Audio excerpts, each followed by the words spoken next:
নারীদেরকে ওই কানেকশনটা করতে হবে যে আচ্ছা ঠিক আছে মেন্টরশিপ আর ট্রেনিং পলিটিক্সের মধ্যে পলিটিক্যাল পার্টিদের এই দায়িত্বটা নিতে হবে, সব পলিটিক্যাল পার্টিদের আমার মনে হয় এই দায়িত্বটা আরেকটু নিতে হবে মেন্টরশিপ আর ট্রেনিং এর ব্যাপারে। আর একটা বড় বিষয় যে ফাইন্যান্সিং এর ব্যাপারে, ফাইন্যান্সিং ও বিরাট বড় একটা ক্যাম্পেইন যদি করতে চান, রাজনীতি যদি চলতে চান, ফাইন্যান্সিং যে পলিটিক্যাল পার্টিসদের মানে ইকুইটি, ইকুয়ালিটি তো আমরা জানি সমান সমান, ইকুইটি হচ্ছে বোঝা যে বৈষম্য হয় কিন্তু ওই জিনিসটাকে ঠিক করার জন্য আরো সুযোগ সুবিধা দিতে হবে।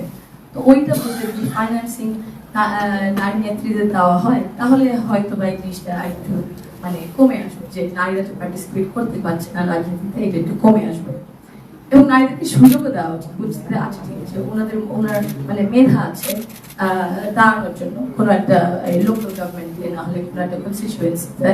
কিন্তু আপনি যে আপনারা কয়েকজন বললেন যে পলিটিক্সটা এক ধরন ভাবে হয়ে এসেছে, কিন্তু কেন আমরা চিন্তা করি না গভর্নেন্স দেখি, আমরা কেমন ধরনের দেশ চাই, ওই চিন্তা করে যদি ওই মানুষদের মধ্যে ওই কোয়ালিটিস থাকে, ওই ক্যাপাবিলিটিস, ওই নলেজ থাকে, কেন সুযোগ দেবো না? কারণ আমরা তো অন্য ধরনের একটা দেশ দেখতে চাই, তাই না? এত কষ্ট পরিশ্রম করা হয়েছে অনেক জনের এত বছর ধরে, বহু বছর ধরে, ওই কারণেই তো। সো ওই সুযোগটা বুঝতে হবে, একটু মাইন্ডসেটটা চেঞ্জ করতে হবে।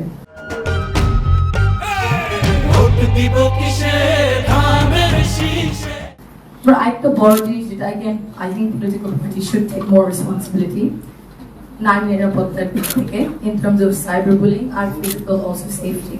The codes of conduct থাকে প্রতিটা পলিটিক্যাল পার্টির, যে আচ্ছা ঠিক আছে যে এই মানে আমাদের আইন তো আছে কিন্তু পলিটিক্যাল পার্টির দায়িত্ব নিতে হবে, দায়িত্ব যে কোড অফ কন্ডাক্ট সেফটির দিক থেকে যদি কোনো নারী নেত্রী স্টুডেন্ট লিডার্স কোনো কিছু হয় তাহলে ওরা ওদের মানে এই লিগাল নাহলে কোড অফ কন্ডাক্টের মধ্যে যে ভিতরেও যদি কিছু হয় আমরা দায়িত্বটা নিব যে আমরা ওনাকে প্রোটেক্ট করবো, ওনার পাশে থাকবো, ওনার পাশে দাঁড়িয়ে থাকবো, ছেড়ে দেবো না, এই জিনিসটা চিন্তা করতে লাগবে।